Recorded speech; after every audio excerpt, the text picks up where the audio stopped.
Ndiaye mon ami noo def. sant sëñ Tuubaa baax baax. kii dama koy tuddee l'autre facette de Ndiaye. waaw Ndiaye da ngaa jaar Hizbut Tarqiyyah. waaw jaar naa ca. yan année nga jaaroon Hizbut Tarqiyyah. ay 2007. 2007. waaw. loo ma mën a mosal lu may wan loolu. li ma gën a mën. loo ma mën a mosal lu may wan loolu kuréel 1 nga nekkoon wala 2 wala 3. waaw nekkoon naa kuréel 4 non kuréel 5 nekk naa kuréel 4 nekk naa kuréel 3 après ma nekk kuréel 1 Hizbut Tarqiyyah ci Lamine Seye waaw. loo ma mën a ñamal. ci xaside yi. waaw. heure sëñ Cissé nga bëgg wala sëñ Massamba wala sëñ May sëñ Massamba yi neex na de waaye sëñ Cissé dara dàq ko.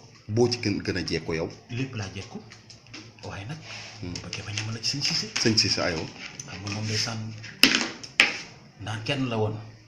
surtout masaan naan qalbi loo fintak bi jismi tagraru liannahu lilhuda wa nuri jarraru qalbi loo fintak bi jismi tagraru لأنه للهدى ونور جرار يعلم جسمي يدا بل في جلوس بلا علم ولا عمل ونفس خضرار ما زال لخيريات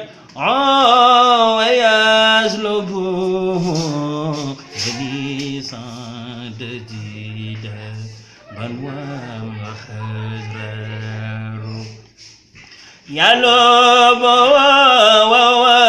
وفي خولي وفي كبان بإذن ربي والمبوس مبرار ndeysaan jërëjëf Ndiaye. ñoo fa neex na.